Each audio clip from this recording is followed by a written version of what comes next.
Attorneys for Kevin Pease, Eugene Vent, Marvin Roberts, and George Freeze wrapped their case after more brief testimony from the last of the men to take the stand. Had about 18 years to think about it. It's now up to the state, who intend to uphold the guilty verdicts. The first witness to the stand was one of the men's mothers. It was a particular statement that prosecutor Adrian Bachman honed in on with another witness. He said he came forward 18 years later after a Fairbanks Police Department investigator came to teach his high school class. Passing, I said, yeah, there's a lot of things where it'd be interesting to get information out to the public or whatever. Paskvan says he drove Vent's mother to the airport after the wedding reception where she allegedly disclosed a conversation that she had with her son. He assured her that Mom, I never got out of the car. That conversation, according to Vent's mother, never happened.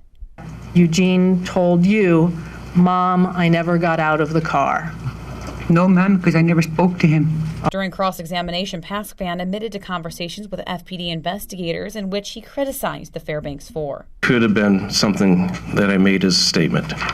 And further admitted to being a bar owner where investigators, including Aaron Ring, frequented. You had a pretty favorable impression of Detective Ring, is that accurate? For the entire police department, I would say, more than just one individual. But it was a taxicab driver whose account of that night took up much of the day. That witness testified she actually saw what she believed to be the Fairbanks Four during the time of the Hartman murder. They also want truth, but they didn't see what I saw.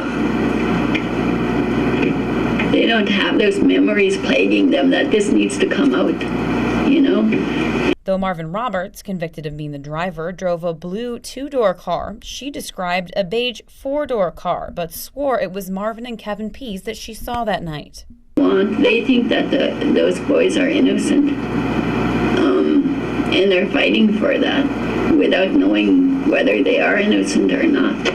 The state announced this morning that they will be calling Jason Wallace to testify later this week, the man who the petitioners say is the actual killer of John Hartman. He will testify under immunity granted from the Attorney General. This is Stephanie Woodard reporting.